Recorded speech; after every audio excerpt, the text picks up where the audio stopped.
Welcome to This Is Money podcast. I'm Georgie Frost, and joining me and Deputy Editor Helen today is Pensions and Investments Editor Tanya Jefferies. And coming up, the state pension is getting a boost this week.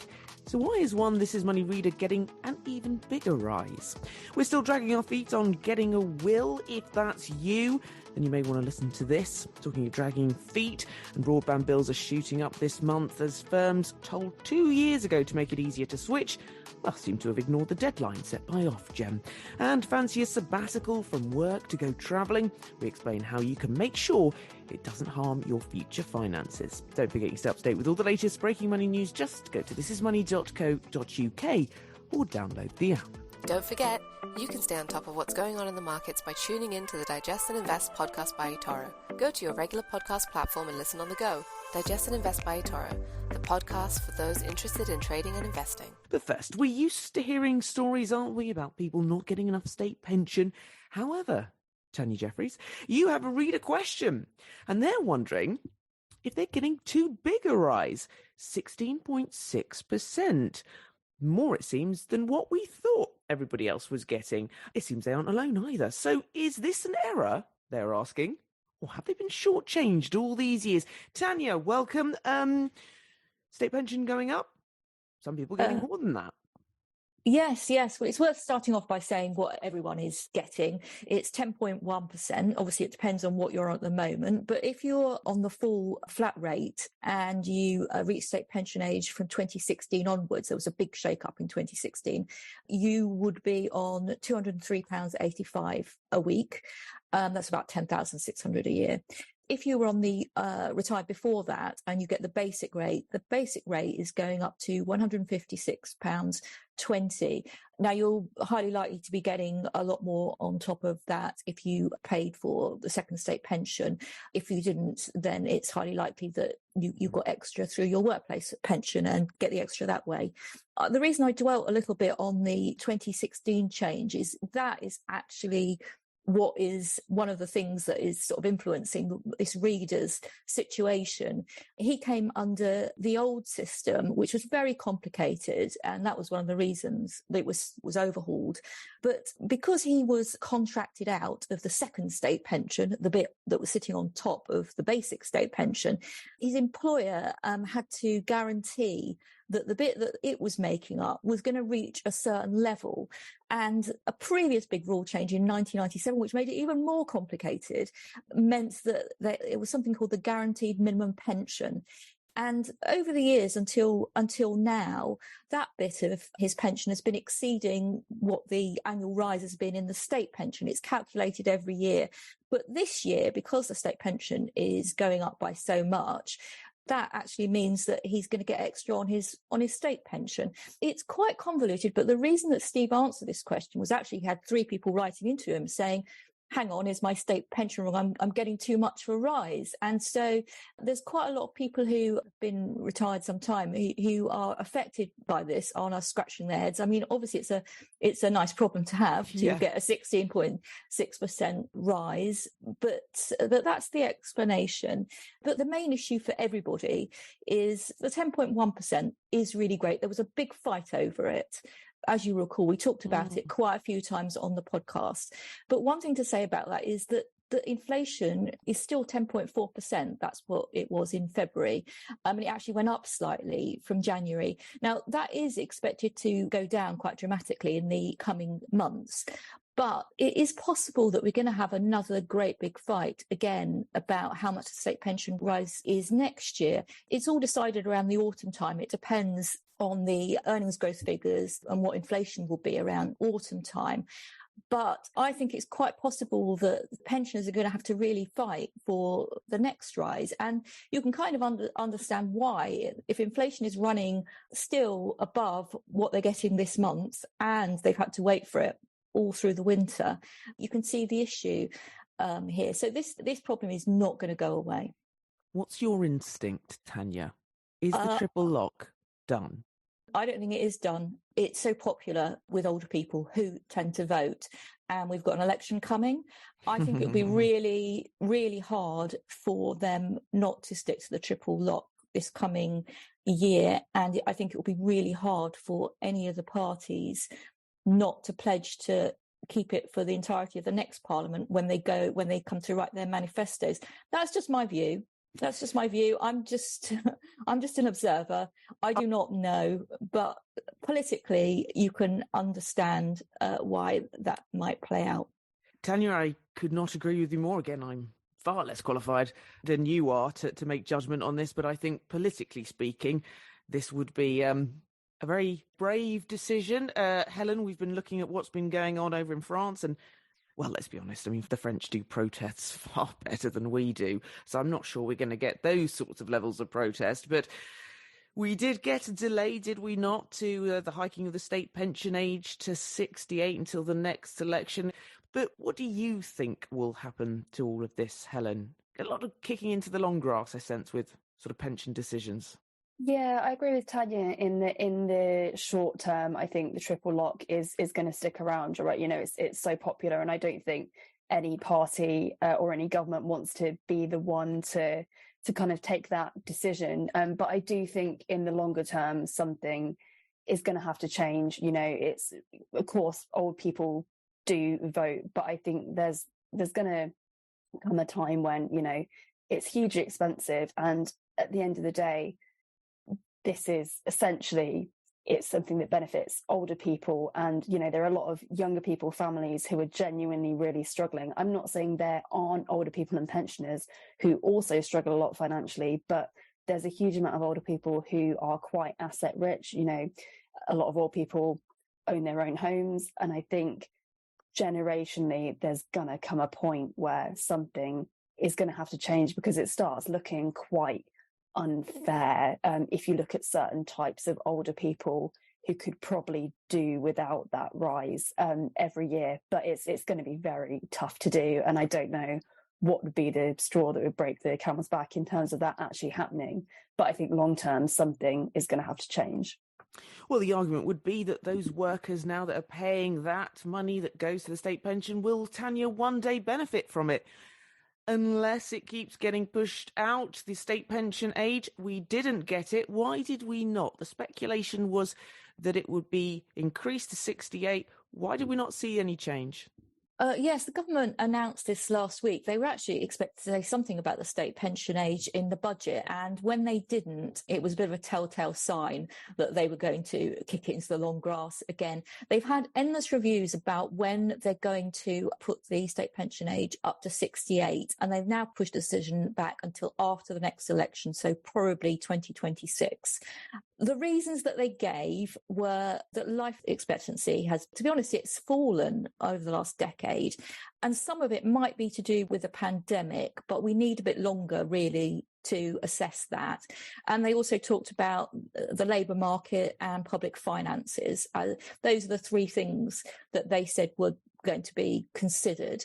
However, as I said before about the political considerations, pretty much everybody who sent us a comment on this particular decision only talked about the politics. These are pension industry experts who really know all the ins and outs of it and know about life expectancy trends and all the rest of it. But they were using language like, well, if they'd done this, it would have been political suicide and so on, and getting to the life expectancy like very low down on their list of reasons behind this. I wouldn't be surprised if the situation in France hadn't focused a few minds as well. I mean, everybody can read the news. They were protesting about a state pension age rise from 62 to 64, although I understand that the French system means that you may well end up retiring a lot later than that, because if you haven't got enough, you carry on working to reach the point where you can afford to retire. So you may easily work till 67. And I'm not sure that there are protections for women who have had children and taken time out of the workforce to do unpaid caring work are as robust as ours. You do get credits for that in the UK. So the system in France is different, but anybody who could turn on the news and see town halls being set alight would think, that's the last thing they need when there's an election on the horizon. People thinking, well, why are the French fired up and we're just sitting here taking it? I don't think we'd have done anything like that, to be absolutely honest with you. But the process that the government received about the triple lock, people might not have been taking to the streets, but they were definitely making their feelings heard. I'm sure that they were writing in to MPs about it. All the polling that we did, our reader polls were very unscientific, but if you're getting 97% saying that they want the triple lock to be enforced in a poll on Mail Online, there's no mistaking the strength of feeling, let's put it like that. Absolutely. All right, then, we'll put that to one side, and hands up. Great for a podcast here, but hands up, who's written a will? Yep, Tanya. Helen, shake of the head. I have. I spent the last couple of months the back of my car, actually. I should probably put it somewhere a little bit safer than that. It's covered in dirty footprints. But there you go, last will and testament of Georgina Emma Claire Frost. Helen, why not? Well, I will say we've had this story on the website this week talking about how a lot of people think that they don't need to make a will, mainly because they don't think they have enough money. And I think I've probably been guilty of that in the past. You know, you think, oh, making a will is for people, A, who are older, and B, for people who have a lot of assets, a house, money to divide up between their family. I am in neither of those situations. So I think I've probably been guilty of thinking, oh, you know, that's something I'll get around to. But that is wrong, as our story explains. Everyone should make a will, not just for people with lots of money. It's definitely made me think it's something that I should probably get sorted. Well, long-term listeners to the pod will remember my years of bullying, strong word there, bullying Simon to sort his out. He did actually eventually do it. But the basis of that was a bit morbid, Helen. It's because he had 2 young children. And should the worst happen to him and his wife, there wasn't anything in place. And what happens there is the law takes over, basically. And that can take some time, can't it? So, Helen, what changed your mind? Well, it hasn't changed your mind yet because you still don't have a will. But what will change your mind, Helen? So I think it's really, it's the fact of, as you said, the law has one system for deciding who your money and assets go to when you pass away. And that might not be the person who you would like it to go to. So, for example, I am in a relationship, but I'm not married. So if I was to die tomorrow, the little money that I have, I think I'm right in saying would probably go to one of my parents.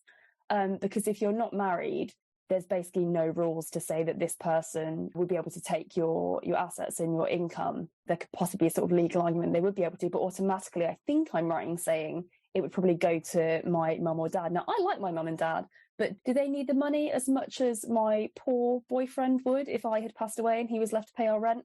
Probably not. So it is that kind of thing to think about. And like you said, as you mentioned with Simon, you know, if you have children, something people normally include in their will is their wishes for who they'd like to look after their kids when they were gone. So it's things like that people don't necessarily think of in a will that can actually be quite important, because there could be cases where, for example, if you did have children, and particularly if you're a single parent, you know, it's something you want to outline who you would like to take care of your kids. So it's not just about money. I had a very similar thing. Is the law of intestacy would be, I don't have children either, so it would go with my parents, and then after my parents, it would go to my brother and sister, and then after that, aunts and uncles and all that sort of thing. But again, like you, Helen, I think my brother and sister are probably needing the money more than my parents. Tanya, there are things that shouldn't go in. I'm thinking pensions don't go there, do they, into your will? Yeah, pensions are, I think, are dealt with separately. I mean, you should notify your pension scheme who you want your money to go to in that scenario. It depends on the pension scheme, but some of them will take your views into account, but will not necessarily go with the person you nominate. And there's all sorts of historical reasons for that. They might need to sort of weigh up the needs of children from a past relationship and all sorts of things like that. You have to decide as well about, depending on who you're leaving it to, who are going to be your executors.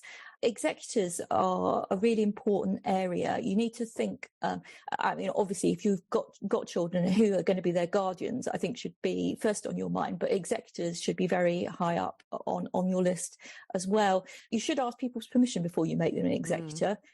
Some people don't, and I don't think that's the right way to go about it. I think if it's somebody especially if someone's not in your family, you should approach it in terms of asking their permission, because it is a lot of work. And if you're not a beneficiary, then it's a big headache to end up doing that kind of thing.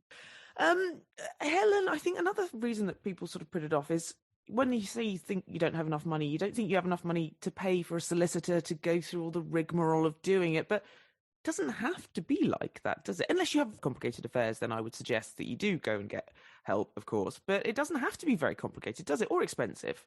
No, you're right. So as you said, if your financial affairs are quite complex, if you, for example, have lots of investments, different sort of types of assets, then it probably is best to go to a solicitor. But if not, there are a lot of other ways you can do it. So there are a lot of online will companies. So we've written about a company called Fair Will.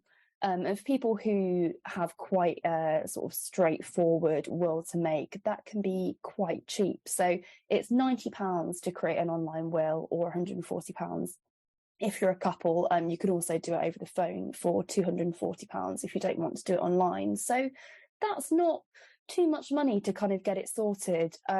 If you do want to go to a solicitor as well, quite a lot offer sort of low fee deals for will drafting, because they know it's something that's quite popular and quite a kind of common thing that people want to do. As people have probably seen, you can go to WH Smith and buy a will pack, which enables you to do a DIY will. That's a valid option. It's really just about getting your wishes down. But if you do that, you do need to still get the document witnessed when you sign it to make it official. And that might obviously incur some costs as well. But, it doesn't necessarily have to be hugely expensive. No, it doesn't indeed. Okay, apart from the back of the car, which I don't recommend, Helen, where does one keep it? What do your family need to know? As Tanya pointed out, executors ask their permission. I just watched my dad go through years of trying to sort out his aunt. Oh, it sounds an absolute headache.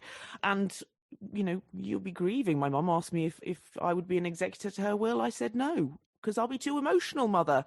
I can't deal with that. So what do you need to tell your family, and where do you keep your will? I don't know where my will is now, actually. Oh, you don't want to lose track of your will, Georgie. No. So actually, kind of doesn't matter where you keep it, as long as it's somewhere safe, and crucially, you tell someone where it is. So if you do use a solicitor, you should obviously ensure that they have a copy, and they will also send your executors a copy. If you've made your own will, crucial thing is really just to tell either a close friend or a family member where to find it, so that when the worst sadly does happen, they're not rooting around in the back of your car or your kitchen cupboard or wherever to try and find your will. You're right, they'll have bigger things to think about, and I think just let them know where it's where it can be found. Obviously make sure that's someone that you trust. You can also register a will. So there are these will registration companies. One of them is called Certainty. There are others, and that will register it, and they'll kind of have those details when you pass away. So if you're looking for someone's will and you can't find it, that's a good place to go in case they've registered it with one of these services. All right, that's it for part one. I'm joined now by Sam North of eToro for our weekly look at what's going on the markets. Sam, what's the past week been like? Hey, well, it's a shorter week with Friday being a bank holiday, but that doesn't mean there hasn't been or won't be any headlines. The week started with oil prices gapping higher following a surprise cut from OPEC. They took the market by surprise by cutting output by 1 million barrels a day. One to keep an eye on, but this should support oil prices moving forwards. Markets have started this new quarter on edge a little bit, but we finished very strongly at the back end of quarter one. So I think investors in general be pretty happy right now. On Friday, we had the latest jobs report out of the United States, which is the next piece of the puzzle for the Federal Reserve. To keep it very brief, we're expecting around 240,000 new jobs, unemployment to stay at 3.6%, and average earnings to push a little bit higher month on month. Ultimately, if we get a stronger labour market report, it's going to increase the chance that the Fed raise rates again. If we get a weaker labour market report, then we might not. Markets will want a weaker labour market, which sometimes seems counterintuitive, but lower rates are ultimately better for the stock market right now. And what do we have to look forward to next week? Yeah, next week starts with a bank holiday as well in the UK, the States, and many parts of the world. So naturally, you would expect global markets to be pretty quiet and not have much activity until we get to Tuesday. On the Tuesday, we have Chinese inflation, which will be quite interesting following their reopening. On Wednesday, we've got the minutes from the last FOMC meeting and also a policy announcement from the Bank of Canada. So we'll be watching that closely. However, the main event on the Wednesday and for the week is the US inflation number. So bullish investors will want to see a continuation of its decline. Bearish, obviously, the opposite. We also have minutes from the ECB, UK GDP and US retail sales at the back end of next week. So despite being a shorter one, because of the bank holiday, there is a lot going on. We also aren't too far away from the earnings season starting again. So maybe the back end of this week and the beginning of next week is the calm before the storm. Okay, Sam, thank you very much. Thank you, Helen. Welcome back. Now, it's being dubbed Awful April because of the swathe of price rises coming this month. Among the list is broadband prices, up an average £95 a year for households. So not only are we paying more, though, we're not getting the service that we should if we want to leave. The regulator Ofcom set providers a deadline to implement a quicker switching service. Now, at the moment, switching broadband can be a lengthy and clunky process, and that's putting us off doing it. But it seems, well, getting more money out of us is a bigger priority for providers. Helen, tell us about the switching process currently. What's it like? What are Ofcom wanting to happen? Sort of something similar to banks? Yeah, so I think most people will have been through this at some point, switching broadband provider, or particularly I think people find this when they move house. It's an absolute nightmare. So I moved house about a year ago, and par for the course is, even sometimes if you're staying with the same provider, it will still take a couple of weeks to get everything set up. That's 2 weeks without normally any internet connection, which is particularly annoying now that people tend to be working from home sometimes. If you are deciding to switch provider, it's a lot of work. So you have to not only find the deal that you want to switch to and sign up to that company, probably if you do it on the phone, wait half an hour to talk to them, because that seems to be the way that companies kind of deal with their customers now. You then have to tell your old provider that you're leaving. So this is one of the really annoying things with other switches that we make in our lives. So for example, if you switch bank account, there are these kind of systems in place so that you can register with a new bank and they will sort out telling your old bank and closing your account. So it makes it a lot easier for the customer. But with broadband, that doesn't happen. So the responsibility is on you to call the internet provider you're currently with and say, I'm leaving, I'm going to this provider, and then sort out the transition, which is really annoying. And I think it genuinely does put people off switching broadband. So I'm coming to the end of a 1-year contract on my broadband. To be honest, the service isn't great. It's a bit patchy, but I already know that I'm not going to switch because I just can't have a couple of weeks without any internet. I would rather just stick with the slightly rubbish service because it is such a hassle. So a couple of years ago, back in 2021, Ofcom, which is the communications regulator who regulates broadband and phone companies, they told broadband companies that they needed to set up a quicker and simpler system for people to switch. So that happened on April the 3rd, 2021. They said they had to do it within 2 years. So that deadline obviously passed a few days ago, April the 3rd, 2023. And basically the firms have done nothing. They just haven't done it. So they were told that they'd have to cut switching times down to as little as 1 working day, which would make such a difference to people. And that if things went wrong with switches, they'd have to compensate customers. But yeah, just hasn't happened. They haven't done it. What have they been saying in response? Any reason why? Not much, really. Okay. Yeah, really, really helpful. Ofcom's come out and basically absolutely fuming at providers. Their Director of Telecoms Consumer Protection has said the industry has had plenty of warning, plenty of time, and plenty of support to get this done. It's extremely disappointing and frustrating, and providers have let their customers down, which, to be honest, I completely agree with. I think it should be a lot easier.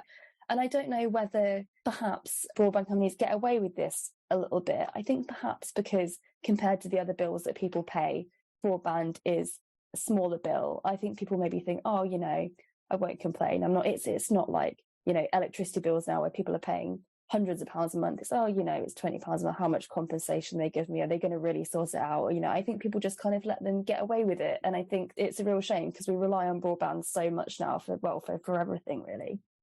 I think people just think it's all much of a muchness. If I go somewhere else, I'm going to have the same old problems, so they just don't bother. But it seems like they are, as I said earlier, Helen, focusing more on getting lots more money out of us. I mean, bills going up, and we say it's not a lot, but 95 quid extra a year for what? What, are we getting better service? No, we're not. We're absolutely not getting better service. And I think one of the things that annoys me a bit is broadband firms now like to shout about fibre broadband and extra fast broadband. And I think we've written about this before. I think it gets a bit misleading, because not everyone can get things like super fast fibre broadband. It actually depends on the kind of connection sort of setup that you have in your area. So you could feasibly find yourself paying for a provider that claims to have super fast fibre broadband, but you're actually not getting it because you don't have the right telecoms box at the end of your street. It's, I think the companies make these big claims and then A, they can't always fulfill them, and then B, they're just really, really bad at customer service.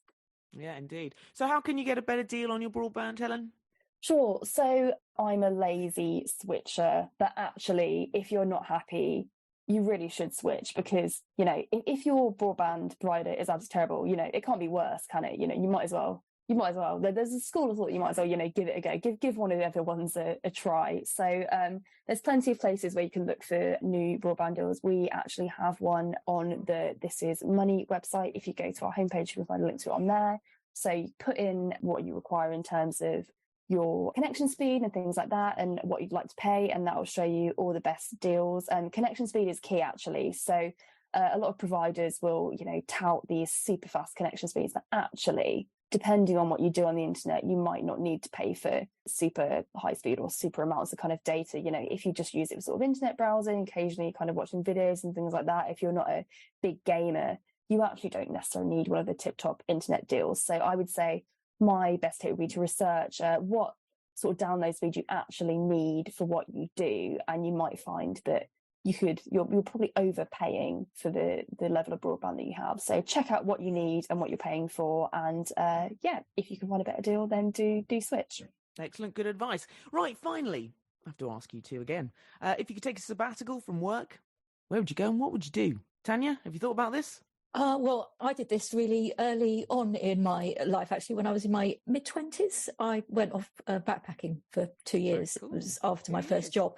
Yeah, and I would happily do it again, but I like my job. And so therefore, I don't feel any need to do it. And I think if you have done it, then you don't feel the pressure to do it because you've done it and you've had a really great time. So I suppose I would recommend to people, if they're young and they haven't got too many responsibilities yet, if you want to do it then, because you won't regret it and you won't get the urge to throw it all up at a later stage when it's more inconvenient. I don't know, Tanya. I don't think the buggers left me. I was a bit work shy. I spent a gap year before I went to university, gap year after I went to university. And I've actually been toying with the idea of going to an atelier in Florence for a month or so to learn how to still life paint properly. So that's my plan. So I'm rather interested in this feature, Helen. Where would you go? What would you do?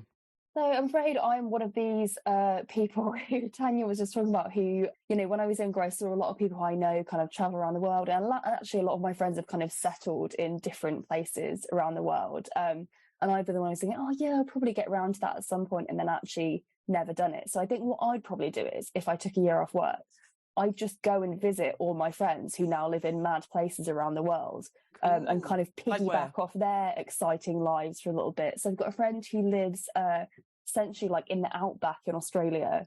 I'd quite like to go and visit her on a little farm that she's got. I've got a friend who lives in the Philippines. That would be very nice for a few months, and various places around Europe as well. So I reckon just go and piggyback off their exciting lives that they've built for a while. What is holding you back? Honestly, I think When I was younger, I would have said probably money.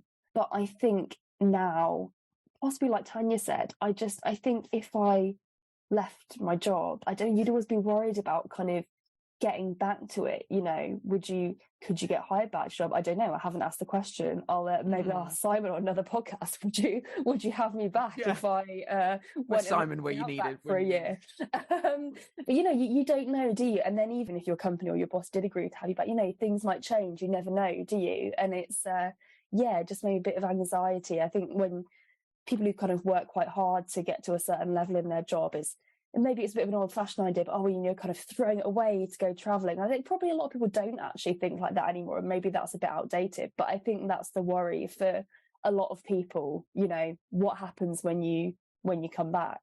One of the times when you really should consider going away is actually during one of the worst points of your life, when you get made redundant. You can take that as an opportunity. If you're lucky, you're given quite a big package. And at that point, you've got no responsibility to your old employer. You have got to find a new job at some point in the future anyway. So why not use that time to take a break? And if the job market is particularly bad, if you go away for long enough, by the time you come back, things might have got better. So I definitely think that should be a trigger point. People should consider doing a really big trip like that. I do appreciate that none of us have kids here, and I think that probably throws an element of complexity, shall we say, to the matter. Although I had a good friend of mine who went travelling around for a year and a half with her little ones. So, it can be done. But that conversation with your boss is one issue. Also is making sure that it won't affect your finances, how you will save money for it. But I'm curious, with the government's drive for more flexible working and the way that the jobs market is changing and young people perhaps want more flexibility, I'm wondering if, how we have maternity leave and paternity leave, but what about those of us, I feel a bit Sex in the City now, but what about those of us who haven't had, kids? Can I get a sort of maternity-ish leave without kids and go travelling? I don't know. I was just wondering if maybe this is something the government might want to suggest, that the companies offer sabbaticals. I know certain companies do offer that, don't they, Helen?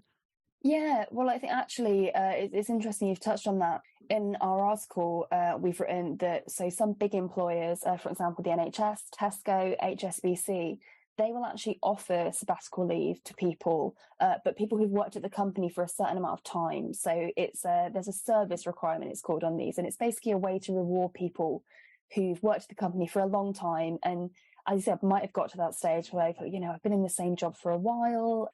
I'd, like to do something a bit different, get away for a while. And that is a benefit that big companies are increasingly offering. And I suppose for them, it's a way to make sure that these senior or experienced members of staff do actually come back. They don't go away and then, they do take that break they want to take, but then they actually get them back at the end of it. So if you work at a big company, it's certainly worth asking if they have that kind of policy. But even if they don't, so in our article, we spoke to a man called Ben Reeve, who is a founder of a website called The Sabbatical Guide. He's done this himself. And he said, by all means, it's worth a conversation with your company and, see what you can negotiate. It's obviously going to depend on things like how big your company is. This probably isn't going to work if you work in a team that's just kind of 5 people, they're not going to be able to necessarily plan for your absence. But, it can be worth a conversation, especially if you have quite a good relationship with your boss, your company, you've worked there for a long time. I think it's something that companies might kind of do well to consider, because otherwise they might just lose the member of staff. Indeed. Isn't it strange that you said that, and yet both of you said that you were worried about your job, and look how good you are at your job. They'd be itching to have you back. So finally, Helen, what do you need to consider financially before you head off? Yeah, all sorts really. So clearly, firstly, do make sure that you actually have enough money to do it, and make sure you plan your trip kind of accordingly. So make sure you budget for your trip, especially if you're going for a long time. So if you're going for, say, a year, you do need to have a monthly or even a weekly budget to make sure you don't run out of money. Decide how much you're willing to dip into your savings, if at all. So it's a good idea to keep a rainy day savings pot on the side, even if you are spending some of your savings going traveling. The thing that experts often suggest is to have at least 3 months of salary left over, just in case there's an unexpected kind of disaster. And it is worth trying to keep that even if you are traveling, just as a backup plan. Other things people might not think about as much is the impact of, for example, not paying into a pension for the time that you're away. So the experts that we've spoken to have suggested, if you can, still making small contributions while you're away, just to kind of keep that ticking over. And obviously a big one that we haven't discussed is if you have, for example, a mortgage, you need to make sure that you can still make your mortgage payments while you're away, even if you're not working. You might, at some companies, there might be some degree of pay for your leave if you're really lucky. Most of it will be unpaid, but some big companies do offer, a small amount of your pay while you're on leave. So that might be something that you could do with that, but basically make sure you've got all of your financial ends kind of tied up before you go, and try and be sensible while you're away. Yes, indeed. Tanya, that 1 year of not putting into your pension, or 2 years even, could seriously impact on the future. Yes, I think you have to plan for that. We did actually a feature some time ago about how you make sure when you're on maternity leave, you don't lose out on your pension. And I think it's really a matter of working out how much you're going to miss and how you're going to make it up on the other side. You may, once you start working again, promise yourself and keep it that you're going to put a lump sum in your pension, or increase your contributions that later stage, and then do it, to be quite disciplined about it. But it's your future, it's your retirement. If you want a decent if you're going off traveling when you're young, you probably want to go off traveling when you're retired as well, and that takes money. So it is worth looking after your pension in that scenario, so that you've got the opportunity to go off again after you finish work. Marvellous, eh? Thank you very much. We're all off dreaming now of what we're going to be doing. Right, you can keep up to date with the latest breaking money news. Just go to thisismoney.co.uk or download the app. And if you have any comments or questions for the team, or anything you'd like them to look into, Helen?